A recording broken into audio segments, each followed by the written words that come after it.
Alright. So எப்பயுமே ஒரு podcast ஆரம்பிக்கிறப்போ intro அப்படிங்கிற ஒரு விஷயத்த நம்ம சொல்லியே ஆகணும். ஆனால் இவருக்கு வந்து இன்ட்ரோவே தேவையில்ல. நான் ப்ரிப்பேர் பண்ணலை அப்படிங்கிறது ஒரு பட்சம். ஆனால் இவருக்கு உண்மையாகவே இன்ட்ரோவே தேவையில்லை. அறிமுகமே தேவையில்லாத ஒரு நபர். அதாவது நிறைய பேருக்கு மாமா அப்படிங்கிற ஒரு கேரக்டர் அவர் ஏற்கனவே ஒரு சீரிஸ் பண்ணியிருக்காரு. அப்போ மாமா அப்படிங்கிற அந்த ரோல் வந்து நிறைய பேருக்கு பிடிச்சி அவர் மாமா மாமா மாமா மாமானே கூப்பிட ஆரம்பிச்சிட்டாங்க. ஆனால் அவர் மனம் அப்படிங்கிற ஒரு சீரீஸில் எஸ்ட்ரோவின் மனம் சீரீஸில் வந்து 3 வேலை பார்த்துருக்காரு. என்னென்ன வேலைன்னு பார்த்தீங்கன்னா, ப்ரொடியூசராக இருந்திருக்காரு, நடிகராக இருந்திருக்காரு, ஸ்கிரிப்ட் ரைட்டராக இருக்காரு, இன்னும் என்னென்ன வேலைலாம் பார்த்துருக்காரு அப்படிங்கிறத நம்ம அவர்கிட்ட கேட்டு தெரிஞ்சுக்கலாம். வணக்கம் அண்ணன். வணக்கம் ஸ்ரீகுமரன். எப்படி இருக்கீங்க? நல்லா இருக்கேன். நல்லா இருக்கீங்க, பார்த்தாலே தெரியுது. பழைய கடுப்புலாம் இருக்கு போட்டிருக்கு. என்னக்கா இல்லை என்னன்னாக்கா, இந்த பாசிட்டிவிட்டியோட நெகட்டிவ் வந்து எவ்வளோ ஒரு பவர்ஃபுல்லான விஷயம் தெரிஞ்சிச்சு. ஏன்னா நான் வந்து ஆரம்பத்தை குற்றப்பத்திரிக்கை, கடமை, கண்ணாடி, திகில் இந்த மாதிரி இவ்வளோ செஞ்சுருந்தேன். ஒரே ஒரு நெகட்டிவ் விஷயம் செஞ்சேன். ஆனால் அதுதான் எல்லாத்துக்கும் கவருது பார்த்தீங்களா? அதான் மனம். அதான் மனம். மனமே அப்படிதான். அதாவது இந்த மனம் அப்படிங்கிறது அப்படியே அலைஞ்சிக்கிட்டே இருக்கும். அப்படியே என்ன சொல்லுவாங்க, சுற்றியும் வந்து பல விதமான கேரக்டர்ஸோட. உங்கள் மனத்தை பற்றி சொல்கிறீங்களா? இல்லை, நான் உங்கள் சீரீஸ் பற்றி இன்ட்ரோ கொடுக்குமா வேணாமா? ஆல்ரைட் அண்ணே, இந்த மனம் சீரீஸ் வந்து எப்படி உருவானுச்சு ஆஸ் அ ப்ரொடியூசராக சொல்லுங்கள். ஆக்சுவலி இது வந்து அடாப்டேஷன். இது லாங்லாம் பிறக்கவேன்னு ஒரு மிலி சீரிஸு. ஸோ ஏஸ்ட்ரோ வந்து இந்த வருஷம் ஏற்கனவே அதிரான்னு ஒன்று செஞ்சுருந்தாங்க. ஸோ அதுக்கப்புறம் இந்த 2 சீரிஸ் வந்து மிலி அடாப்டேஷன் டு தமிழில் செய்கிறதுக்கு அவங்க பிளான் பண்ணியிருந்தாங்க. எப்படி இருக்கும் அந்த ஸ்கிரிப்ட் நம்ம செஞ்சோம். ஏன்னா கல்ச்சரலி நம்ம டிஃப்ரெண்ட். நம்ம மெலியஸும் நமக்கும் நிறைய வேறுபாடு இருக்கும் நம்ம. ஸோ இது என்னை கூப்பிட்டு அப்ரோச் பண்ணி இது செய்ய சொல்லும் போது முதல்ல கேட்டது வந்து, ஏன் நம்ம மலே சீரிஸை அடாப்ட் பண்ணோம். நம்ம சீரிஸை நம்ம ரைட்டர்ஸும் நிறைய பேர் இருக்கிறாங்க, நம்ம டேரக்டர்ஸும் நல்லா திறமைசாலிக்கு நிறைய கதையை வந்துட்டு இருக்குது பாருங்கன்னு. ஸோ இது அவங்க ட்ரை பண்ண போகிறேன்னு சொன்னாங்க. பட் என்ன பெரிய சேலஞ்சஸ்னால், அதில் முக்கியமான விஷயமே 2 திருமணம் பண்ணுறது. அவங்களும் 2 திருமணம் 3 திருமணம் 5 கூட பண்ணிக்கலாம். நம்மளை செய்ய முடியாது. அது கரையே அதுதான். அது எப்படி தமிழ் ஆடியன்ஸ் கொண்டு வருது, அது செய்கிறது, அதுதான் ஒரு பெரிய சேலஞ்சாக இருந்துச்சு எனக்கு. அது யோசித்தேன். அதுக்கப்புறம் அவங்க அந்த கதையை பார்த்தேன். 30 எபிசோடு வந்து நான் 2 தடவை பார்த்தேன். 60 எபிசோடாக பார்த்து முடிச்சிட்டேன் அதை. அப்போ எனக்கு என்ன தெரிஞ்சுன்னா, எனக்கு வந்து அந்த லொக்கேஷன் அதுதான் எனக்கு என்னால் கான்ஃபிடென்ட் இருந்துச்சு. ஓகே, அந்த லொக்கேஷன் என்னால் செய்ய முடியும்னு எனக்கு கான்ஃபிடென்ட் எனக்கு இருந்துச்சு. பிகாஸ் ஏன்னா இது என்னோடய விசினிட்டி, என்னோடய ஏரியாவில் உள்ள கதை மாதிரி எனக்கு இருந்துச்சு. சேலஞ்சஸ் என்னன்னாக்கா, ஆர்டிஸ்ட் யார் நல்லா பண்ணுவா, அதுதான் எனக்கு ரொம்ப கொஞ்சம் பெரிய சேலஞ்சாக இருந்துச்சு. அதை பற்றி தான் அடுத்து கேட்கலான்னு நினச்சேன். அதான் நீ கேட்டதுங்க சரியா பதில் சொல்லலாம், யோசிச்சுட்டே சொல்லியிருந்தேன் நான். இல்லையே, எதை பற்றியும் பேசிகிட்டு இருக்கேன். அதாவது அதில் உள்ள இல்லை கரெக்டாக தான் பேசுனீங்க. ஆனால் நான் கேட்குறதுக்கு முன்னாடி நீங்கள் இப்போ சொல்லிட்டீங்க அந்த விஷயத்தை. அதாவது என்னென்னா, அந்த சீரீஸில் வந்து முக்கால்வாசி கேரக்டர் பார்த்திங்கன்னா ஒரு மாதிரி குழப்பமான ஒரு வாழ்க்கை முறையை வாழ்ந்துக்கிட்டு இருப்பாங்க. அந்த மாதிரியான ஒரு கேரக்டர்ஸை இவங்க தான் பண்ணணும், இப்போ கரெக்டாக இருக்கும் அப்படிங்கிறத எப்படி சூஸ் பண்ணுங்க? இதுதான் இப்போ சொன்னீங்க பார்த்தீங்களா, அந்த கேரக்டர் குழப்பமான கேரக்டர் நீங்கள் பார்க்குறீங்க. ஆனால் அந்த மாதிரி வாழ்க்கையில் உள்ளவங்க வந்து குழப்பம்னு பார்க்க மாட்டாங்க, நடிச்சுட்டு போயிடுவாங்க. இல்லை இப்போ இல்லை லைஃப் எப்படி தான் இருக்கும் தெரியுங்களா. இப்போ வந்து நிறைய அந்த மிடில் கிளாஸ் B40 இருக்குது, அப்புறம் பணக்காரவங்க இருக்காங்க. அவங்க வந்து இந்த எனக்கு தெரிஞ்சு, பிகாஸ் எனக்கு ரொம்ப ஃப்ரெண்ட்ஸ் இந்த மாதிரி இருக்கிறனால இந்த மாதிரி இந்த இமோஷனல் விஷயத்தை வந்து ரொம்ப எங்கேஜ் பண்ண மாட்டாங்க தெரியுங்க. நம்ம தான் நினைப்போம். இப்போ லட்சே வந்து ஒரு கப்பல்ஸ் இருக்காங்க, அவங்களுக்கு வெளியே வந்து வேறு ஃப்ரெண்ட்ஸ் இருக்குது, ரிலேஷன்ஷிப் இருக்குனாக்கா அவங்க அதெல்லாம் பார்க்க மாட்டாங்க தெரியுமா. அவங்களுக்கு பொறுத்து நினைக்கும் சொசைட்டி எப்படி அவங்கள பார்க்குது தெரியும். நீ ஒரு சைட்டு போகிற, நான் ஒரு சைட்டு இருப்பேன், அந்த மாதிரி இருக்காங்க. அந்த மாதிரியான ஸோ இதில் உள்ளவங்க அதை பார்க்குறது கொஞ்சம் கஷ்டமாக இருக்கும். அதை எப்படி கொண்டாந்து நம்ம ஏஸ்ட்ரோ நம்மளோட பார்வையாளருக்கு வந்து அதை எப்படி எடுத்துக்குவாங்கன்னு ஒரு பெரிய சேலஞ்சாக இருக்கும் நான் நினைக்கிறேன். பட் அதிரா அவங்க ரிசீவ் பண்ணதுக்கப்புறம் ஏன்னா எல்லா பீப்புள் ஜட்ஜ் ரைட், இப்படி தான் இருக்கணும்னு ரொம்ப இருக்காங்களா. இப்போ ஒரு பாயிண்ட் ஏலேருந்து பாயிண்ட் பியை கோடு போட்டு இதான் வாழ்க்கைன்னு சொல்கிறதா நிறைய பேர் இருக்கிறாங்க. ஆனால் it's not about the destination, இப்போ த ஜேர்னி ரொம்ப பேருக்கு தெரியாது. ஸோ அந்த மாதிரி ஒரு பணக்காரவங்களோட ஜேர்னி தான் இது இருக்குது. நீங்கள் அதை கூட பார்த்தாங்க தெரியும். அதில் வந்து நம்ம நெகட்டிவ்னு சொல்லிட முடியாது. அவங்க நெகட்டிவிட்டி நம்ம நினைப்போம், அவங்ககிட்டயும் ஒரு நல்ல சில குணங்கள் இருக்கும். ஏன் அப்படி அவங்க மாறிட்டாங்கன்னு இருக்கும். காலங்கள் மாறும்போது கருத்துக்களும் மாறும் சொல்கிற மாதிரி ஆரம்பத்தில் அவங்க வேறு மாதிரி தான் இருந்திருப்பாங்க. அந்த சூழ்நிலை தான் ஒரு ஆள் வந்து மோல்ட் பண்ணி இப்படி கொண்டு வருது. இதுதான் அது சீரியஸில் நீங்கள் பார்ப்பீங்க. ரொம்ப சீரியஸாக பேசுகிறனோ? ஆமாம், பரவாயில்லன்னு பேசுங்க நம்ம பாட்காஸ்ட். Alright, okay. ஸோ உங்களுடைய வாழ்க்கையில் ட்ரஸ்ட் அப்படின்னாலே ஏன் வாழ்க்கையை பற்றி கேட்குறீங்க? மனம் பற்றி கேட்க போறீங்க? மனம் பற்றி தான் பேசுவோம், அப்பப்போ இடையில பேசுவோம், அப்பப்போ டைரக்டர் கொடுத்த ஒரு சில விஷயங்களையும் கேட்போம். ஓகேவா? ட்ரஸ்ட் அப்படின்னா என்ன முதல்ல ஞாபகத்துக்கு? ட்ரஸ்ட்னா என்ன? ட்ரஸ்ட்னா முதல்ல எனக்கு கேட்டால் எல்லாம் சொல்லுவாங்க, இவங்க ட்ரஸ்ட் பண்ணுவோம், அவங்க ட்ரஸ்ட் பண்ணுவோம். முதல்ல என்னென்ன மாதிரி ட்ரஸ்ட் பண்ணுறாங்க தான் பார்க்கணும். அங்கே தான் ஆரம்பிக்குது ஒரு ட்ரஸ்ட். இப்போ ஒருத்தர் சொல்கிறாங்க, எனக்கு தெரியல, சொல்லுவாங்க நம்பிக்கை தூரம் பண்ணிட்டேன், என்னை ஹர்ட் பண்ணிட்டாங்கன்னு. நம்ம ஒருத்தவங்க நம்பிக்கை துரோகம் பண்ணிட்டாங்க நினைக்கும் போது அவன் பார்த்தோம்னா அவங்க கையில் கத்தியை நம்ம தான் கொடுத்துருப்போம். ட்ரூ. என் முதுகில் குத்திட்டான்னு சொல்கிறாங்க தெரியுமா, நல்லா யோசிச்சு பார்த்தோம்னா எனக்கு என்னமோ அந்த முதுகில் குத்துற கத்தியை நான் தான் கொடுத்துருந்துருப்பேன். எக்ஸாக்ட்லி. அதுக்காக மற்றவங்க நம்ப வேண்டாம்னு நான் சொல்லலை. ஒரு வட்டம் இருக்கும் எனக்கெல்லாம், அது உள்ளுக்கு வரதுக்கு ரொம்ப கஷ்டம். நான் எல்லார்கிட்டையும் பழக்கம் போவோம் வருவேன், அன்பாக இருப்பேன், ஜெனுவினாக இருப்பேன். பட் எனக்கு ஒரு சேஃப் கார்டு இருந்துகிட்டு இருக்கும். அது அப்படி தான். முதல்ல ட்ரஸ்ட்டுன்னு சொல்லும் போது முதல்ல ஒன்று நீ பற்றி என்ன நினைக்கிற, ஒன்று நீ நம்புறியா, இப்போ ஒரு சூழ்நிலை அப்படி நடக்குது, நீ எப்படி பிஹேவ் பண்ணுவேன், அதை நீ தெளிவாக இருந்துட்டீனாக்க அப்புறம் நீ மற்றதை பற்றி பேசு, மற்றவங்க ட்ரஸ்ட் பண்ணுறதை பற்றி பேசு. இது என்னோட இதில் இது வந்து மற்றவங்க ஃபாலோ பண்ணணும்னு சொல்லலை, இது எனக்கு சரின்னு படுது, நான் ஃபாலோ பண்ணுறது.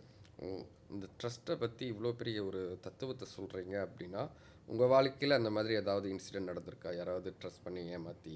இல்லையே. இல்லையா? இல்லை, நான் யாருமே யார்கிட்டையுமே நீங்கள் கத்தி கொடுத்ததே இல்லை நம்பி? இப்போ ஒரு வேலை வருது வச்சுக்கோமே, வேலை நம்பி கொடுப்பேன், அவ்வளோதான். ட்ரஸ்ட் என்ன சொல்கிறீங்க, ரிலேஷன்ஷிப் சொல்கிறீங்களா இல்லை எந்த மாதிரின்னு? ஒரு துரோகம், ஒரு ஒரு ஒரு எது துரோகம்னு சொல்கிறீங்க? எது துரோகம்? இல்லை ரொம்ப இது நீங்கள் சொல்கிறது வந்து ஒரு பெரிய சப்ஜெக்ட். துரோகம்னா என்ன, எது துரோகம்? ஐயா டைரக்டர், துரோகம் நான் இருங்க வரேன். ஓகே, துரோகம் அப்படின்னா ஒரு ஆள் வந்து உங்களை ஏமாத்துறாங்க, அதாவது நம்பிக்கை துரோகம். அதாவது நீங்கள் ஒரு ஆள் நம்புறீங்க, ஆனால் அவங்க வந்து உங்கள் பின்னாடி வந்து முதுகில் குத்துறாங்க, அவங்க நம்பிக்கை துரோகம் பண்ணுறாங்க. நம்பிக்கை பண்ணிட்டு போகிறோம், அவங்களோடது அவங்க செய்கிறதுக்கு அவங்க தான் அனுப்பிச்சு போவாங்க. ஆனால் அந்த மாதிரி யாராச்சும் பண்ணியிருக்காங்களா? நம்பிக்கை அப்படி பண்ணது கூட நான் நம்பிக்கை துரோகம் எடுத்துக்கல. நான் எப்படி எடுப்பேன், சில ஒரு ரிலேஷன்ஷிப்லேயே இருக்கு வச்சுக்கோமே, என்னை ஏமாத்துறாங்க அப்படி தெரிஞ்சால் கூட நான் என்ன மிஸ்டேக் பண்ண அவங்க இப்படி பண்ணுறதுக்குன்னு என்ன தான் நான் பார்த்துக்குவேன். அது ஏன்னு தெரியல, அது எனக்கு அந்த பழக்கம் சின்ன இந்தியிலேருந்து இருக்குது. நான் என்ன பண்ணேன், இவ்வளோ தூரம் நம்பிக்கை நான் இருக்கேன், I trust you so much, திருப்பி நீ இப்படி செய்கிறதுக்கு நான் என்ன மிஸ்டேக் பண்ணேன்னு பார்ப்பேன் இல்லையா. நான் இப்படி நீ ஏன் இப்படி பண்ண நான் கேள்வி கேட்க மாட்டேன். ஏன்னா நான் நீன்னு கேள்வி கேட்டுருந்தா நிறைய பேர் ஏமாந்துட்டு வருவேன். நான் என்ன பண்ணேன்னு என்ன நான் சரிப்படுத்திக்கினாக்கா it won't happen again, right? செய்கிறது ஆள் செஞ்சு தான் இருக்க போகிறாங்க பிரதர். ஆனால் அது நம்ம சீரியஸாக எடுத்துகிட்டு ஒன்றும் இல்லை, செஞ்சுட்டு போட்டோம். ஓகே, அதை நீங்கள் எப்படி? ஆனால் அதுக்காக நான் வந்து இந்த பக்குவத்துக்கு வர்றதுக்கு உங்களுக்கு ஒரு கால அவகாசம் தேவைப்படும். எல்லா நாளையும் இவ்வளோ பக்குவமாலாம் பேச முடியாது. பொறப்பை எப்படி தாங்க என்ன செய்யுது? பொறப்பே இல்லை இல்லை, அது எனக்கு ஓகே ரொம்ப பர்சனலாக இருக்குமே. It starts from my family, இல்லை my father, from my mother. அவங்க சொல்லிக் கொடுக்குறது தான். ஸோ சின்ன வயசில் சொல்லிக் கொடுக்குறது, யாரும் சொல்லிக் கொடுக்குறது இல்லை, சூழ்நிலை தான் அந்த மாதிரி தான். ஒரு மனுஷன் அதான மோல்ட் பண்ணுறது. ஓகே, அந்த அதாவது சிச்சுவேஷன், வாழ்ந்த சூழல். அதனால நான் ரொம்ப யோசிப்பேன் சின்ன பிள்ளைலேருந்து. ரொம்ப எனக்கு ரொம்ப 8 வயசுல நான் சில விஷயம் எங்கள் வீட்டில் நடக்குமா நான் யோசிப்பேன், ஏன் இப்படி நடக்குது, நான் அப்படி செய்யக்கூடாது. அது எனக்கு இருந்துகிட்டே இருக்கும் அந்த மாதிரி. ஓகே, ஸோ இப்போ வந்து ரொம்ப சீரியஸாக நம்ம பேச வேணாம், நம்ம செட்டுக்கு வருவோம். செட்டில் வந்து நீங்கள் நம்புகிற மாதிரியான ஒரு பர்சன்னா யாரை சொல்லுவீங்க? அதை நம்பி இவங்ககிட்ட ஷேர் பண்ணலாம் எல்லாத்தையுமே அப்படின்னா? ஏன்னா எனக்கு வந்து ஐ மீன் இதை காசு பண்ணுறதுக்கு நான் வந்து ஐ டுக் பீப்புள் ஐ லவ். எனக்கு பிடிக்கும். முதல்ல நான் வந்து ஒரு நல்ல நான் ப்ரொடியூசரை விட எனக்கு வந்து நடிக்க பிடிக்கும். எனக்கு வந்து எனக்கு பிடிச்ச நடிகை எனக்கு சூர்யா பிரகாஷ் ரொம்ப பிடிக்கும். அவரை நான் ஞாபகம் பண்ணும்போது எனக்கு நல்லா இருக்குது. ஒரு கால் திஸ் ஒரு மணின் மைந்தோட ஷார்ட் ஃபிலிம் சம்திங்கில் நான் வந்து அவர் நடிச்சிருந்தார். அவர் சுற்றியெல்லாம் பொம்பளைங்க தான் எல்லாம் பூலாம் கொடுத்துட்டு பண்ணிட்டு இருந்தார். ஆனால் அவர் அப்படி இல்லைங்க. அவர் அப்படி இல்லை, அதாவது அவர் சுற்றி அப்படி பெண்கள் இருப்பாங்கன்னு சொல்கிறேன். அப்போ நான் அவரை பார்க்கும்போது நான் வெயிட் பண்ணேன். ஒரு 10 minutes வெயிட் பண்ணியிருப்பேன் போட்டிருக்கு. செகண்ட் பண்ணி நல்லா செஞ்சிருக்கீங்க, நல்லா இருக்கீங்கன்னு அவர் நான் கேட்டார். எனக்காக வெயிட் பண்ணியிருந்தீங்க? ஆமாம், because you did really good. ஸ்க்ரீனில் நல்லா இருந்தார். I like him so much. So அவர் கூட வேலை செய்யணும் ரொம்ப எனக்கு ஆசை எனக்கு. ஸோ இதில் நமக்கு கிடச்சி. ஸோ அவர் சுபாஷினி அசோகன் எனக்கு ரொம்ப பிடிக்கும். அதுகளை நான் வந்து ஏற்கனவே ஒரு கால் திஸ் காதல் மாதிரி செய்யும்போது ஒரு சின்ன ரோல் தான் அது. அவங்க சுகசன் இல்லை, நான் வந்து செய்கிறேன்னு அப்போயே நான் நினச்சேன். அந்த கணக்கு பார்க்காம நான் ஒரு பெரிய ஆர்டிஸ்ட்டு. அவங்களுக்கு இப்போ எல்லாம் பிள்ளைங்களுக்கு வந்து இன்ஸ்டாகிராம் ஃபாலோவர்ஸ் கூட இருந்தாக்கா அவங்க இருக்கு. பட் அவங்களுக்கு திறமையும் இருக்குது. சில பேருக்கு அது இருக்குது, இது இருக்காது. அவங்க ரெண்டுமே இருக்குது அவங்களுக்கு. ஸோ அவங்க அப்பயே சொல்லும்போது நான் நினச்சேன் இந்த ரோல் இவங்க செஞ்சால் நல்லாயிருக்கும் சொல்லிட்டு. அப்போ ஒரு ரீல்ஸ் பார்த்தேன். ஒரு ரீல்ஸு அது ஒரு மியூசிக்கல் வீடியோ. அவள் திரும்பி பார்க்கும்போது அவள் கண்ணில் ஒரு ஒரு ஒரு ஒரு pain something she got something. அது இதில் நடிக்கும் போது சில சீன் அழுகிற சீன் செஞ்சாக்க அவளும் அழுதுட்டு இருப்பா. முடிச்சோன்னு அந்த கேரக்டர் அது ஒரு 5 நிமிஷம் அழுதுட்டு இருக்கும். பிகாஸ் எனக்கு ஃபீல் பண்ணும் அது. ஸோ அந்த மாதிரி ஆளுங்க எடுக்கும்போது அப்புறம் அலோட பீப்புளெலாம் லைக் இப்போ சேண்டி இங்கே இருக்கிறனால சொல்கிறேன்ல, சேண்டி அவங்கள நான் வந்து அதுக்கு முன்னாடி ஒரு சீரீஸ் வந்துச்சு, அதில் பார்த்தேன். நல்லா நேச்சரில் பேசுகிறாங்களேன்னு. நேச்சரில் இருக்குது அந்த முகம். நாளைக்கு அவங்களுக்கு வந்து இந்த எனக்கு கம்பேர் பண்ண வச்சுக்க சரிதா ரொம்ப பிடிக்கும் எனக்கு. கிரேட். அவங்க மாதிரிலாம் அந்த என்னமோ இருக்கிற மாதிரி எனக்கு தோணுச்சு எனக்கு. அஃப்கோர்ஸ் நான் வந்து மதியழகன் ரொம்ப கேட்டாங்க, நீங்கள் வந்து சிங்கப்பூர் ஆர்டிஸ்ட் கூட்டு வரீங்கன்னு. நான் இங்கே சில பேர் காசு பண்ணலாம்னு நினச்சேன். பட் எனக்கு முடியல. அவங்க வந்து இந்த விளம்பரம் பண்ணுற மாதிரி ரொம்ப ஃபேக்காக இருக்க மாதிரி இருந்துச்சு. அப்புறம் தான் எனக்கு மதியம் மூலியமாக தான் எனக்கு அஸ்வினி மேடம் தெரியும். நான் அவங்கள பார்த்தேனே அவங்க இன்ஸ்டா பார்த்தேன் எப்போல்லாம் அவங்கள போய் பாட்டியை நடிக்க வைக்கிறதுன்னு. பட் எனக்கு என்ன ஒரு கான்ஃபிடென்ஸ்னாக்கா சில பேருக்கு அந்த ஹைச்சிக் போன் இருக்கும் தெரியுங்களா, ஹைச்சிக் போன் இருக்கிறவங்களுக்கு அந்த மாதிரி முகம் உள்ளவங்களுக்கு வந்து அவங்கள வயசாக காட்டலாம், இளமையும் காட்டலாம். அவங்க ஏஜ் ஆகாது அவங்களுக்கு. நீ பார்த்தீங்கன்னா அவங்கள பார்த்தா கூட தெரியும். இப்போ எனக்கு ஹைச்சிக் போன் இருக்கிறனால நீ சின்ன குற்றப்பத்திரி பார்த்துருக்கீங்க தானே, என்ன வித்தியாசமாக இருக்கு அப்பையும் அப்படியே தான் இருக்கு. அல்ல 2006 5 செஞ்சேன். ஏன்னா அதான் அந்த ஹைச்சிக் போன் வந்து ஆரம்பத்தில் சிறு வயசாக இருக்கும்போது பார்க்க நம்ம வயசாக தெரியும், 20 வயசு நம்ம வயசாக இருக்க மாதிரி இருக்கும் முகம். ஆனால் அது சீக்கிரம் ஏஜ் ஆகுது தெரியுங்களா. ஆமாவா? ஆமாம் ஆமாம். அதுக்கு ஏதாவது பண்ணணுமா? எப்போ தான் உச்சியில் போய் போடுறாங்களே போய் விட்டுங்க வேணாங்க. ஓகே. ஸோ அது இருக்க மாதிரி எனக்கு சின்ன கான்ஃபிடென்ஸ். அவங்கள வந்து 40 இயர்ஸாக காட்ட முடியும்னால அவங்கள வந்து 58 அது மாதிரி கூட காட்ட முடியும் மேக்கப்ல. ஸோ வி காட் ஜாஷ் அவங்களாம் வந்தாங்க. ஸோ நல்லா பண்ணியிருந்தாங்க. அவங்க வேறு அதாங்க அது ஒரு மாதிரியான ஒரு இதுங்க. அவங்க அங்கெல்லாம் போயிட்டு இப்போ பாரதி ராஜா கூடலாம் சூஸ் பண்ணி அவங்க படம் நடிக்க வச்சுருக்காங்க, நடிப்பிருக்காங்க. அவங்க வந்தோடனே முடி ஒரு மாதிரி அவங்களே தூக்கி சேவ ஆரம்பிச்சிட்டாங்க. அவங்கள வந்து வயசாக்கிக்கிட்டாங்க. அவங்களே யாரும் செய்ய மாட்டாங்க தெரியுங்களா. நான் அந்த ஸ்க்ரீனில் ரொம்ப பேர் நம்ம ஆட்டிஸே அவன் மலையில் அதை போட்டிருந்தா, மலை சீரிஸை போட்டிருந்தா, நானும் அதான் போடுவேன் அடம் பிடிச்சாங்களே ஒழிய அந்த சீனில் அவள் இப்படி செஞ்சுருந்தா நான் அதோட பெட்டராக செய்யணும்னு யாருக்குமே அது ரொம்ப பேருக்கு அந்த எண்ணம் இல்லை. நான் அழகாக இருக்கிறேன்னா அதான் பார்க்குறாங்களோ ஒழிய அவங்க அதான் பார்க்கல தெரியுங்களாங்க. அவங்க பாட்டியை நடிக்க அவசியமே இல்லை. அந்த பெருந்தன்மை அந்த ஒரு இது அந்த ரொம்ப பிடிச்சிருந்துச்சு எனக்கு. ரொம்ப கோஆப்ரேட்டிவாக இருந்தாங்க. பார்க்குறப்ப பாட்டி அப்படிங்கிறது என்னால் யூகிக்க முடியல. கண்டிப்பாக யங் பாட்டினா நீங்கள் பாருங்கள், இந்த பணக்காரவங்க நீங்கள் இருந்தீங்கன்னா அவங்க நல்லா மெயின்டைன் பண்ணுவாங்க, ஃபாலோ டயட். ஸோ ரொம்ப நல்லா இருந்துச்சு. அவங்க ஸ்டில் இந்த மாதிரி நான் கூட நடிக்கலாம் அந்த மாதிரி தான் இருக்காங்க. அது கதை இருந்தால் அந்த மாதிரி கதை நல்லா இருக்கணும். ஓகே, நீங்களே தான் நடிக்க கூப்பிட்டேன். என்னைய தான் கூப்பிட்டீங்க. பட் ஒரு சில பல காரணங்களால் நம்மளாம் பட்டுலாம் இப்போ நல்லா இருந்துச்சு. அது யாருச்சும் அந்த கேரக்டர் என்ன தரும் அந்த டெலிவர் பண்ணுறதுல. ஏன்னா அஃப்கோர்ஸ் நான் வந்து எங்கள் டீம் நல்ல டீம், நம்பிக்கை எனக்கு லைக் எனக்கு நல்ல பாய்ஸ் தம்பிங்க இருந்தாங்க எனக்கு. ப்ரொடக்ஷன் டீம் சுகா வேலா அந்த டீமு எனக்கு எல்லாமே வெரி க்ளோஸ் டு மீ. எல்லாம் க்ளோஸ் டு மீ. இதில் இன்னொரு பெரிய விஷயம் என்னன்னாக்கா ஒரு டேரக்டரை வந்து நான் அசிஸ்டன்ட் டேரக்டரில் நான் வந்து செஞ்சுருந்தார். Because I think he love me want to work with us. அதை ரவீன் தாஸ் சொல்லுவேன். இந்த ஷூட் வந்து நான் எல்லாரும் சொன்ன மாதிரி 2 பேர் இல்லைனா நான் ரொம்ப கஷ்டப்பட்டு இருந்திருப்பேன் செய்கிறதுக்கு. ஒன்று தேவன், ஒன்று ரவீன் தாஸ். அது நான் ஷூட்டு 5ஆவது நாளே நான் சொல்லிட்டேன். மற்றவங்க யார் எனக்கு உங்களுக்கு தெரியும், அது 45 டேஸ் சொல்லி 69 டேஸ் போணுச்சு. அதுக்கு சில தவிர்க்க முடியாமல் காரணங்கள் நிறைய இருந்துச்சு. அப்போ நான் எல்லார்ட்டையும் சொன்னது எனக்கு ரவீனும் தேவன் இருந்தாங்கன்னா என்னால் செஞ்சு முடிக்கும். இவங்க 2 பேரில் தான் தடுமாறி இருப்பேன். ஆனால் எதுவும் செஞ்சு கொடுத்தாங்க எனக்கு. ஓகே, நான் கேட்ட கேள்வியை நானே மறந்துட்டேன் ஆக்சுவலி. அதாவது செட்டில் நீங்கள் நம்பிக்கையாக இருக்கிற ஒரு பர்சன், இவங்க நம்பலாம், ஃபுல் அண்ட் ஃபுல் நம்பலாம். ஆஃப்கோர்ஸ் ரவீன்தாஸாக இருக்கட்டும், தேவனாக இருக்கட்டும், சூரிய பிரகாஷாக இருக்கட்டும், சுபாஷினி எல்லாருமே நீங்கள் நம்புவீங்க. பட் ஒரு சில சீக்ரெட்ஸ்னு ஒன்று இருக்கும்ல, நம்ம இவங்ககிட்ட மட்டும்தான் ஷேர் பண்ண முடியும், எல்லாத்தையும் எல்லார்கிட்டையும் ஷேர் பண்ணால் நம்ம என்ன ஆகுறது சொல்லுங்கள். அந்த மாதிரி ஒரு பர்சன் ஷேர் பண்ண மாட்டேன் எதுவுமே. நான் ரொம்ப ப்ரைவேட் பர்சன். அப்போ யாருமே நம்புறதில்ல. நம்புறதுன்னு இல்லைங்க. அது ஏன் சொல்கிறாங்க, ஏன் ரொம்ப பேர் ஷேர் பண்ணுறாங்க? ஷேர் மன ஆறுதல் கிடைக்கணும் அப்படின்னு. அந்த மன ஆறுதல் மற்றவங்கள்ட்ட போய் தேடுறது தான் பெரிய தப்பே நடக்குது. ஐடனோ, நான் ஷேர் பண்ண மாட்டேன். ஐயோ, மனம் சீரியஸில் நடிச்சவங்க everybody have the skeleton in the closet. அது நமக்கு மட்டும் தெரிகிற வரைக்கும் இருந்தால் தான் அந்த மரியாதை. அது எனக்கு அந்த காரணம் எனக்கு தெரியும். எனக்கு 1000 காரணம் சொல்லலாம். நான் வந்து பாதியில் இது எனக்கு லாஜிக்காக இருக்குன்னு அவங்க பார்க்குறவங்களுக்கு தெரியாது. அதையே நான் திறந்து கட்டணும். அதே நீ வந்து திறந்து பார்க்க ஆசைப்படுற, வேண்டாம். எவ்வளோ நாள் எடுக்க போகிறோன்னு தெரியல. ஸோ இது வெளியே தெரியுதுல்ல, அது பிடிச்சிருக்குல்ல, சந்தோஷமாக எடுத்து போகுது தான். ஸோ அப்போ மொத்தத்தில் நீங்கள் நம்பிக்கை, நம்பகத்தன்மையான ஆளுங்க, நம்பிக்கைக்கு பாத்திரமானவங்க அப்படின்னு யாரை கேட்டகரைஸ் பண்ணுவீங்க? இல்லை நம்பி ஒரு விஷயம் சொல்ல மாட்டேறீங்க, அந்த மாதிரி இவங்களை நம்பலாம் அப்படின்னா யாரை சொல்லுவீங்க? என்ன நம்புவேன்? இல்லை பொதுவாக யார் உங்களை மட்டும் தான் நம்புவீங்களா? என்னை மட்டும் தான் என்ன நம்புவேன். நான் அந்த கேள்விக்கு நான் போகல. எதுக்கு ஆராய்ஞ்சி அவங்க நம்புறேன்னா இல்லையான்னு. நான் வெள்ளை மனசோட எல்லாரும் கூட பழகுவேன் காகிதம் மாதிரி. அவங்க அதை கிறுக்குறாங்களா எழுதுறாங்களா அது அவங்களோடது தான். It's all about experience in life. அவங்க கிறுக்குனாங்க, அவங்க கிறுக்குறாங்க, அவங்களுக்கு தெரிஞ்சது அவ்வளோதான். எழுத தெரில பாவம்னு நினைப்பேன். அது கவிதையாக எழுதி கொடுத்தா அதை எனக்கு யூஸ் பண்ணிக்குவேன். ஆக்சுவலி நல்லா இருக்குது. இது எப்படின்னா இந்த ட்ரஸ்ட் அப்படிங்கிற ஒரு விஷயத்தையே வேற ஒரு பாதிக்கு கொண்டுட்டு போயிட்டீங்க நீங்கள். இதில் வந்து இல்லை, அந்த மனம்லேயே அப்படி தான் இருக்கும் தெரியுங்களா. நம்ம நினைப்போம் இவங்க எப்படி அவங்க எப்படி நம்ம கரெக்டாக சொன்னோம். இல்லை, எல்லாத்துக்குமே ஒரு ரீசன் வச்சுருக்கோம். அங்கே வந்து வருணை வந்து எல்லாம் தப்பாக பார்ப்பாங்க. இல்லை, வருணுக்கு ஒரு அது அதில் ஒரு டைலாக் இருக்கும் சொல்லுவோம். அது ஒரு டைலாக் எனக்கு ரொம்ப பிடிச்ச டைலாக். அது நல்லா செஞ்சான் சூர்யா பிரகாஷ். உங்களுக்கு தெரியுமா செட்டில் எத்தனை நான் அழுதுருப்பேன்னு. அது சில பேர் நடிக்கும்போது அழுதுருக்கேன். சுபாஷினி நடிக்கும்போது அழுதேன். அப்புறம் அஸ்வினி மேடம் டெஃபினெட்லி அவங்க நடிக்கும்போது அழுதேன். சூரிய பிரகாஷ் போது அழுதேன். ஜெயஸ்ரீக்கு கூட முதல்ல அழுதேன். ஏன்னா அதை ஃபீல் பண்ணி செஞ்சாங்க அவங்க. அந்த சொல்லுவார் உங்ககிட்ட இருந்து எனக்கு வந்து அன்பும் அரவணைப்பும் தான் கிடச்சிச்சு.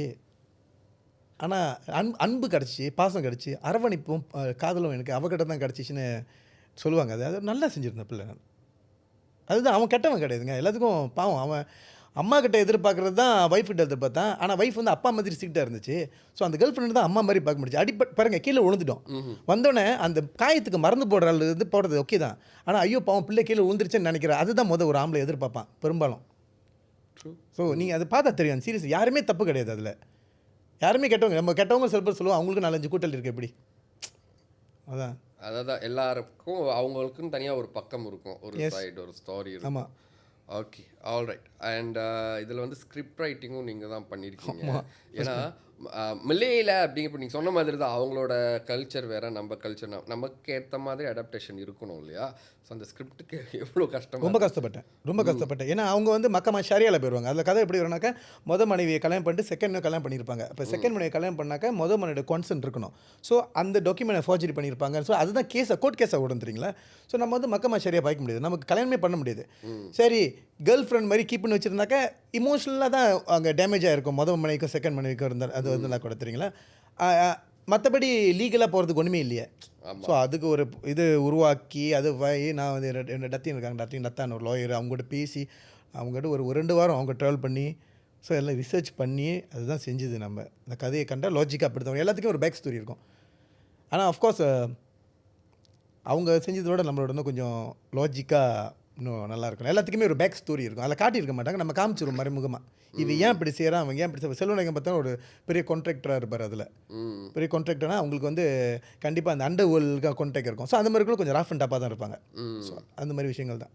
அதுதான் ஹோம்ஒர்க் பண்ண நான் 1300 பேஜ் நினைக்கிறேன். நான் 3 மாதம் பிடிச்சிருக்கு எழுதுறது. ஃபர்ஸ்ட் டைம் எழுதுறதுனால நான் ஒரு இடத்துல உட்கார மாட்டேன், கொஞ்சம் சுறுசுறுப்பாக தான் இருப்பேன். ரொம்ப கஷ்டப்பட்டேன் எழுதுறது. ஒரு இடத்துல உட்காந்து ஐயோ. ஆனால் எழுதுறப்ப கண்டிப்பாக நீங்கள் நிறைய உணர்வுகளை கொட்டி இதெல்லாம் யோசிச்சு இந்த சுச்சுவேஷன் இப்படி பேசணும் நல்லாயிருக்கும். அதுதான் நான் எழுதும் போது ஒரு கேரக்டர் எழுதும்போது அந்த கேரக்டரை மாறும்போது நான் விறுவிறுன்னு எழுதி வந்துருக்கேன். இது இப்படி தான் சொல்லணும், இவன் சொன்னது இப்படி இருந்தேன். ஒரு ஃப்ளோவில் தான் எழுதுனேன் நான் அதை. ஆனால் அவங்க தெரியாது, அது ரொம்ப பேர் அந்த டைலாக்காக பேசும்போது அவங்க லைஃப்லேயும் அது ஃபீல் பண்ணி வந்தது. அவங்க நேச்சுரலாக பேசுனாங்க. அந்த டைலாக் ரொம்ப பிடிச்சிருந்துச்சு. ஆக்சுவலி நானே எனக்கு கிரெடிட் கொடுத்துக்குவேன், நல்லா எழுதியிருக்கேன் நான். இல்லைங்க நமக்கு தெரியணும் முதல்ல. ஆமாம். நான் சில பேர் நீங்கள் இப்படி செஞ்சீங்க நான் எனக்கு ஒன்றும் ஃபீல் பண்ண, எனக்கு முதல் ஃபீல் பண்ணோம். ஸோ எனக்கு ரொம்ப பிடிச்சிருந்துச்சி ரைட்டிங், எனக்கு ரொம்ப பிடிச்சிருந்துச்சி அதில். ஆனால் த பெஸ்ட், ஐயோ நான் எழுதுனது இவ்வளோ இது இப்படி கண் கலக்கறலாம் சொன்னீங்களே, அந்த மாதிரி தி பெஸ்ட் அப்படின்னா தி பெஸ்ட்னா எது சொல்லுவீங்க? ஒரு சனியும் பிடிச்ச சீன் இருக்கு. சனியும் அது நீங்கள் பார்ப்பீங்க, தெரியும், ரொம்ப பிடிச்சி எனக்கு. It was the best. It was the best. அது பார்த்தா தான் தெரியுமா? ஏன்னா கத்தி கதறி அழுகுறது வேற, அந்த ஓலக்குரல்னு வரும் தெரியுங்களா? கதறி முடிஞ்சது கடைசியாக வரும் தெரியுமா? குரலாக மாறிடும். எங்கள் கேமராமேனுக்கு வந்து யார் வனரபுளாக இருக்காங்க தெரியுமா? நான் அழுதாக்கா நான் இப்படி இருக்கணும், நான் இப்படி இருக்கணும், அது இல்லாமல் நான் அசிங்கமாக அழுதா அப்படி தான் இருப்பேன், அப்படி தான் த்ரோ பண்ணுறாங்க. யார் ஒரு ஆள் கேமராமேனுக்கு அவங்க வனரபிலிட்டியை காட்டுறாங்களோ அவங்க தான் சிறந்த ஆக்டர் நான் நினைப்பேன். ஸோ அதில் 2-3 பேர் நல்லா செஞ்சுருந்தாங்க. ஸோ சனியை தான் எனக்கு பிடிச்சது அது. ஐயோ எனக்கே ரொம்ப எக்ஸைட்மெண்ட்டாக இருக்குது, எப்படி இருக்கும் அப்படின்னு பார்க்குறதுக்கு எக்ஸைட்டிங்காக இருக்குது. யார் பண்ணால் அதுவும் சொல்ல முடியாது, பாருங்க தெரியும், உங்களுக்கு பார்த்தா தான் தெரியுமா? ஆனால் அதோட கோட் வேர்ட் வந்து இந்த போர்ஷன் தெரிஞ்சுக்கிறதுக்கு நீங்கள் சொன்ன அந்த ஏன்னா நிறைய சீன் இருக்கும்போது சில இடத்துல நான் இல்லை. ஸோ இது வந்து நான் இருந்து அங்கேருந்து ஐயோ ஏன்னா எல்லாம் அதில் வந்து ஒரு கேள்விக்கு ஒரு பதில் வரும், கேள்விக்கு பதில். இது வந்து கேள்வியே இருக்காது. அந்த படம் அந்த சீரிஸ் பார்த்துட்டு இருக்கும் போதே நீங்களும் ஒரு புரிதல் வந்துடும். அந்த புரிதலுக்கு உள்ள ஒரு ஆன்சர் அது. அதனால தான் இது பெருசாக தெரிஞ்சிச்சு. இப்போ ஒரு வருண் ஏமாத்துறானா இப்படி சொன்னாக்கா அதுக்கு வந்து ஒரு இது இருக்கும்னு. இது வந்து ஒன்றுமே இல்லை தெரியுங்களா? எம்டிஆயே வந்துட்டு இருக்கோம், நீங்களே புரிஞ்சுக்கோங்க இது இப்படி தான் நடந்திருக்கும், இப்படி தான் நடந்திருக்குன்னு. டக்குன்னு அதுக்கு ஒரு கவுண்டர் வரும்போது எப்படி இருக்கும். அதனால தான் அது எனக்கு பெருசாக தெரிஞ்சுது. Alright, okay. ஒரு ப்ரொடியூசராக சொல்லிட்டீங்க, ஸ்கிரிப்ட் ரைட்டராக சொல்லிட்டீங்க, அடுத்து ஆக்டராக நீங்கள் இந்த கேரக்டர் உங்கள் கேரக்டர் அதை பற்றிலாம் சொல்லுங்கள். ஆக்சுவலி நான் நடிக்கவே வேணாட்டாங்க. யார் நான் தான் அலைஞ்ச நடிக்கிறதுக்கு. உங்களுக்கு தான் நடிக்கிறதுனா உயிராச்சு, நீங்கள் தான் சொன்னீங்க. என்ன சொன்னீங்க? நான் சொன்னேன் ப்ரொடியூசர் போட வேணாம், கம்பெனி போட வேணாம், நான் நடிக்கிறேன்னு சொன்னேன். இன்னொன்று அது வந்து ரொம்ப சிம்பிளான கேரக்டர் தான், நான் அழட்டிக்க தேவையில்லை, அதுதான் நானே செய்கிறேன்னு சொல்லிட்டேன். ஆனால் on of the like admire பண்ணுற ஒரு கேரக்டர் அது. அந்த சீரிஸ் நான் பார்த்துருக்கேன், லயலாங் கவினானில். லைக் அந்த கேரக்டர் வரப்போ ஒரு பாசிட்டிவாக இருக்கும். ஓகே வாழ்க்கையில நல்லது நடக்க போகுது அப்படிங்கிற ஒரு அதுக்கு நான் பட்ட கஷ்டம் எனக்கு தான் தெரியும். நான் 78லேருந்து 71க்கு வந்தேன். ஏன்னா அங்கே பக்கத்தில் எது சூர்யா பிரகாஷ் இருக்காரு, யங் ஷேப். இதில் ஸோ அவருக்கு ஏறக்குறைய ஒரு 5 வயசு கூட இருக்கிற மாதிரியாவது பார்த்துக்கணும்ல. ஆனால் நீங்கள் அப்படி தானே இருக்கீங்க. ஆமாம். ஸோ அது கொஞ்சம் கஷ்டம் இல்லை. பிகாஸ் நான் ஃபிட்னஸ் இருக்கனால எனக்கு அது கஷ்டமாக தெரியாது உடம்பு குறைக்கிறது ஏற்றுறது. பட் நைஸ்ல நைஸ் ஒர்க்கிங். ஆக்டிங்கில் நீங்கள் வந்து ஓகே இது வந்து கண்டிப்பாக மறக்கவே முடியாத ஒரு தருணங்கள் ஏதாவது இருக்கு ஆக்டிங்கில்? எனக்கு இது வரைக்கும் வந்து இந்த லவ் பண்ணுறது, அந்த டயலாக் பேசுறது, லவ்விங்கா அதெல்லாம் எனக்கு இருந்தது இல்லை. இதில் இருந்துச்சு. ஐயே இன்னொன்று இந்த பெஸ்ட் என்ன தெரியுமா, நான் ஃபர்ஸ்ட் டே எனக்கு வந்து ரவீன் இருக்கிறனால நான் சொல்ல, எனக்கு ரொம்ப பிடிக்கும் ரவீன் சார். ரொம்ப பிடிக்கும். ரொம்ப நான் வந்து ஒரு யங்காக நான் இருந்தேன்னா எப்படி இருப்பேன்னாக்கா அது ரவீன் தாஸ் தான். சுறுசுறுப்பாக இருப்பான், ஷார்ப்பாக இருப்பான். Mark my word, he'll become big. நான் இதுக்கு மேலே நான் ஒரு படம் செஞ்சேனாக்கா நான் தைரியமாக நான் ரவீன் தாஸ் கேட்பேன், நீ டைரக்ட் பண்ணுறேன்னு. யார்கிட்டையும் நான் இது வரைக்கும் சொன்னதே இல்லை. இந்த மாதிரி நான் ரவீன் கேட்பேன். இங்கே உள்ளூர்லலாம் என்னன்னா, நான் ஃபர்ஸ்ட் டே ஷூட் வந்து வந்துக்கிறேன், நான் பார்த்துட்டு இருந்தேன். என்ன கேமரா சாப்பிட இருக்கீங்கன்னு சொன்னா, நல்லா இருக்கீங்க, சந்தோஷமாக இருந்துச்சு கேட்குறதுக்கு. எனக்கு அவர் ஒரு டேரக்டருங்க, அவர் என்னை பார்த்து கேமரா நல்லா இருக்குன்னு சொல்லிட்டு சந்தோஷமாக இருப்பேன். ஏன்னா இந்த யங் ஜென்ரேஷனுக்கு வந்து இப்போ எனக்கு 50 வயசு ஆகுது பாருங்க எனக்கு பாருங்க. ஸோ இப்போ யங்கர் ஜென்ரேஷன் நம்மளை பார்க்கணுன்னாக்கா அவங்களுக்கு பிடிக்கிற மாதிரி நம்ம இருக்கணும். ஆமாம். ஸோ அவங்களுக்கு பிடிக்கிறது போது எனக்கு சந்தோஷமாக இருக்குல்ல. ஸோ ஐம் ஸ்டில் இந்த கேம் அப்படி நம்ம நினச்சிட்டு இருப்போம்ல. ஸோ அது ஒரு ரவீன் அடுத்த ஏதாவது இருந்தால் அதாவது மறக்க முடியாத இதுனா அதுதான் ஒரு கிரெடிட்ல அது கொடுக்குறாங்களே. ஒரு அங்கிள் மாதிரி இருக்கா அப்படி நினைக்காம நல்லா இருக்கீங்கன்னு சொல்லிட்டு அவங்க மைண்ட் செட் வேற மாதிரிங்க. வேற ஜென் எக்ஸா நீ என்னது எதுக்குன்னா பப்ளிக்ல அவங்களாம் கெஸ் பண்ணிக்கிட்டோம். ஸோ அவங்க நம்மளை பாராட்டும் போது so okay okay we are doing right திங்ல. All right okay. நான் எல்லாத்துக்குமே ரொம்ப ஜெனுவினாக பதில் சொன்னீங்க. அண்ட் இந்த பாட்காஸ்டோட அந்த இதே நீங்கள் வேற ஒரு பாதைக்கு கொண்டுட்டு போனீங்க. உங்கள் பின்னாடியே ஒரு ஒளிவட்டம் எனக்கு தெரிஞ்சிச்சு ஆக்சுவலி. சொல்கிறேன் அந்த மாதிரிலாம் என்கிட்ட எதிர்பார்க்காதீங்க, நானும் அப்படி கிடையாது. நான் கொஞ்சம் டெரரான பர்சன் தான். ஓகே இப்போ நம்ம ரேபிட் ஃபயருக்கு போயிடலாம். போகலாமா? போகலாம். ஓகே இதுக்கும் வந்து இந்த மாதிரி இப்படி சுற்றி வளைச்சி அப்புறம் சொல்லுவேன், நேராக சொல்லணும். ஓகேவா? உங்களுடைய ஏடிஎம் பின் யாரும் கொடுக்க மாட்டேன் அப்படி தான் சொல்லுவீங்க. ஏடிஎம் பின் நம்பரை நம்பி ஒரு ஆள்கிட்ட கொடுப்பீங்கன்னா யார்கிட்ட கொடுப்பீங்க? நான் நிறைய பேர்கிட்ட கொடுத்துருக்கேன். இல்லை என் கார்ட்டை கொடுத்து நீ போய் காசு எடுத்துக்கன்னு இப்போ ஷூட்டிங் வந்து இது காசு கட்டி எடுத்துக்கன்னு கொடுத்துருவேன் நான். அப்புறம் நம்பர் மாற்றிங்களா, பாஸ்வேர்ட் மாற்றிங்களா? இல்லையா? மாற்ற மாட்டேன். ஏன் என்ன செய்ய போகிறேன்? ஏமாற்ற போறியான்னு பண்ணுறதுக்கு வாய்ப்புகள் இருக்குல்ல. யாரும் நம்புறீங்களா? இல்லை அப்படின்னு இல்லை, ஏமாற்றுவான் அப்படி பண்ணிடுவான்னு நம்ம என்னைக்கு தடுமாற வருது அன்றைக்கி தான் ஒருத்தன் ஏமாற்றுவான் நம்மளை. ட்ரூ. எங்க நம்ம உண்மையை ஜென்யூனாக இருக்கும்போது தப்பு பண்ணுறவங்க கூட தெரியுங்களா, நம்ம ஜென்யூனாக இருந்தால் தெரியுமா, சே இவர்கிட்ட இப்போ செய்யக்கூடாதுன்னு தோணுங்க. அது மாதிரி லைஃப்பில் நிறையா நடந்திருக்கு எனக்கு. இப்போ எனக்கு அவசரம் எனக்கு செப்பரேட் கார்டு கொடுப்பேன், ஏதாவது ஏடிஎம் போட்டு காசு எடுத்துகிட்டு வந்துருன்னு அதை போய் நான் செக் பண்ணிக்கிட்டு எல்லாம் செய்ய மாட்டேன். அந்த வேலை செய்ய மாட்டேன். என்ன செய்ய போகிறேன்? மிஞ்சி ஏமாற்ற போறியா? ட்ரஸ்ட் லவ் மேரேஜில் அதிகமாக இருக்கா, அரேஞ்ச் மேரேஜில் அதிகமாக இருக்கா? இதில் நம்பிக்கை அப்படிங்கிறது லவ் மேரேஜில் ஜாஸ்தியாக இருக்கா, அரேஞ்ச் மேரேஜ்? ட்ரஸ்ட்டுக்கும் மேரேஜுக்கும் என்ன சம்மந்தம்? மேரேஜ் ட்ரஸ்ட்டில் தான் ஆரம்பிக்குது. ரொம்ப பேர் எதுக்கு மேரேஜ் பண்ணுறாங்கன்னு தெரியல. ட்ரஸ்ட்டும் மேரேஜ் என்னங்கண்ணா? அப்படி வரீங்களா? ஓகே. இல்லை ட்ரஸ்ட்டுக்கும் மேரேஜுக்கு என்ன சம்மந்தம்? இல்லையே, it's always 2 different soul living under one roof. ஆனால் உங்கள் ஸ்டோரியில் அப்படி தானே ட்ரஸ்ட் தானே மெயின் மேட்டராக. ஓ நீங்கள் மனமுக்கு சொல்கிறீங்களா? அப்படி சொல்கிறீங்களா? பர்சனலாக கேட்குறீங்கன்னு நினச்சிட்டேன். பரவாயில்ல வாங்க, இப்படியாவது வந்தீங்களே சொல்லுங்கள். அது இன்னைக்கு கொன்னா பாவம் தின்னா பூச்சி இருக்கு உலகத்தில். இதெல்லாம் ஏன் போய் பேசிக்கிட்டு கதையை பார்த்தீங்களா, ரசிச்சிங்களா, அதை போயிட்டே இருங்க. நம்ம ஏன் நம்ம நம்புறாரா இதெல்லாம் யோசிச்சிருந்தோமா மன நிம்மதி போயிருங்க. ஆமாண்ணே. ஐயோ நீ செஞ்சுட்டு போ, அது செஞ்சாவது பண்ணிட்டு போ, எனக்கு தெரியாத இருக்கு சந்தோஷம்தான். ஆமாம் தெரிஞ்சால் தானே பிரச்சனை. ட்ரூ. இன்று தான் எனக்கு மனதில் இஸ்கு என்று பலமாக கேட்கிறது. அடுத்து ஓகே, ஒரு பாரத்தில் 3 மணிக்கு டக்குன்னு இவர் கால் பண்ணால் உடனே வந்துடுவார் அப்படின்னு ஒரு ஆளை நீங்கள் நம்புறீங்க அப்படின்னா யார் இருக்காங்களா? அதுமாரி இருக்காங்க. யார்? என் கூட ரொம்ப நாள் என் கூட ட்ரெவல் பண்ணேன். என்னோட ஒரு பிரதர் மாதிரி, எனக்கு பிரதர் மாதிரி பாலன். இப்போ எத்தனை மணி அடித்தாலும் வந்துடுவான். எத்தனை மணி அடித்தாலும் வந்துடுவான். நான் என்ன சொன்னாலும் எனக்காக அவன் வந்து செய்வான். எத்தனை வருஷம் ஃப்ரெண்டா? வயசு குறவு தான் எனக்கு, அண்ணன் கூப்பிடுவான். எனக்கு பாலனுக்கு எனக்கு அவன் 19 வயசுல எனக்கு தெரியும். இப்போ அவனுக்கு 45 வயசு வச்சிங்களேன். Okay alright. அடுத்து காஸ்ட் அண்ட் க்ரூவில் யாரை நீங்கள் நம்புவீங்க? முதல்ல ஏன்னா I trust all my cost. இல்லைன்னா நம்பி அவங்களுக்கு அந்த கேரக்டர் கொடுத்துருக்க மாட்டேனே. யாருமே வருத்தப்படல, எல்லாம் நல்லா செஞ்சாங்க. ஏன்னா நீங்கள் நல்லா யோசிச்சு பாருங்கள் 40 நாள் ஷெடியூல் சொல்லிவிட்டு அதுக்கப்புறம் தாண்டி போயிருச்சு அவங்களுக்கும் வெவ்வேறு ப்ராஜெக்ட் வந்துருச்சு. அதெல்லாம் இருந்த போதிலும் வந்து செஞ்சு கொடுத்துட்டு போனாங்க என்கிட்ட. பாவம் உங்களுக்கு தெரியுமா, இப்போ நான் சூர்யா பிரகாஷ்லாம் இப்போ வரைக்கும் என்கிட்ட அவர் பேமெண்ட் பற்றி எதுவுமே என்கிட்ட ரொம்ப பெருசாக பேச சொல்லி தருங்க எனக்கு என்கிட்ட.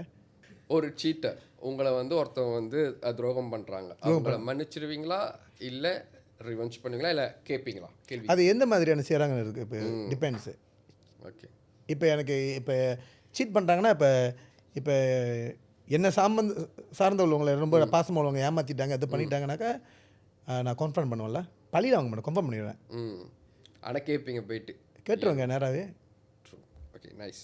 ஓகே, உங்கள் கூடவே இருக்கிறாங்க ஒருத்தவங்க, இது வந்து உங்களுக்கு தெரிஞ்சவங்கள யாரோ சீட் பண்ணுறாங்க அப்படி, ஆனால் உங்கள் கூட நல்ல நண்பர் மாதிரி இருக்கிறாங்க, நல்ல பழக்க வழக்கம்லாம் எல்லாம் ஒழுக்கமாக இருக்குது, ஆனால் ஒரு ஆளை ஏமாத்துறாங்க, அது உங்களுக்கு தெரிஞ்சு போச்சு, என்ன பண்ணுவீங்க? கூப்பிட்டு பேசுவேன். கூட இருக்கிறவங்ககிட்டயா? கூப்பிட்டு பேச சொல்லுவேன். ஏன் எனிதிங் இப்படி செய்யாத. செஞ்சுக்கிட்டு இருக்கிறப்ப செஞ்சு முடிச்சிட்டாங்கன்னா ஏன் இப்படி பண்ணேன்னு கேட்பேன். செய்யக்கூடாதுன்றேன். இல்லை தெரிஞ்சா கேட்டுருவாங்க, நான் நேராகவே கேட்டுருவேன். மிஞ்சி என்ன செய்ய போகிறாங்க, கோச்சிக்குவாங்களா? அவங்க நம்புவீங்களா நீங்கள் திரும்பி? என்னன்னு திரும்ப நம்புவீங்க? இப்படி இன்னொருத்தவங்க சீட் பண்ணுறவங்க உங்களுக்கு பண்ண மாட்டாங்கன்னு என்ன நிச்சயம்? நான் அந்த அளவுக்கு ஆராய மாட்டேன். ஏன்னா நான் இப்போ கூட என் கூட நல்லா பழகிறாங்கன்னு சொல்லிட்டு அவங்கள கரங்க ஆட மாட்டேன் அவங்களுக்காக. மற்றவங்க இப்படி பழகிறான்னு நான் பார்ப்பேன், மற்றவங்ககிட்ட இப்படி பழகிறாங்க. ஏன்னா அதுதான் இருக்கும் பாருங்கள், எல்லாருக்கிட்டும் ஒரே மாதிரி இருக்கலாம்ல, ஏன் ஒரு ஆள்கிட்ட ஒரு மாதிரி இருக்கணும்? ஸோ நான் கூப்பிட்டு கன்ஃபார்ம் பண்ணுவேன். If I really care for the person. If I don't care, எனக்கு அவங்க அவ்வளோ பழக்கம்னா ஒன்றும் சொல்ல மாட்டேன். சூப்பர், அவ்வளோதான், ரேபிட் ஃபயர். ஓகே, இந்த இந்த இந்த ஜேர்னி உங்களுக்கு சொல்லி கொடுத்த பாடம் என்ன? எண்டில் நீங்கள் என்ன கற்றுக்கிட்டீங்க இந்த ஜேர்னியில்? தொழில்நுட்பத்தில் சொல்கிறீங்களா இல்லை இமோஷனல் சொல்கிறீங்களா? இமோஷனலாக எல்லாத்துலேயுமே. Emotionally I have from good people, good soul. அண்ணன் பாவம் 40 நாள் போச்சு. என்னை ப்ரொடியூசராக பார்க்காம எல்லாருக்கும் ஒரு கவலை, like people sad for me, like அப்படிலாம் இருந்துச்சு. பட் நான் அது இதை எடுத்துக்கல. அந்த பாசம் இல்லை எப்படின்னு என் மேலே பாசம் தான் வந்துச்சு. என்னை அது மாதிரிலாம் அவங்க ட்ரீட் பண்ணல. அது ஒன்று.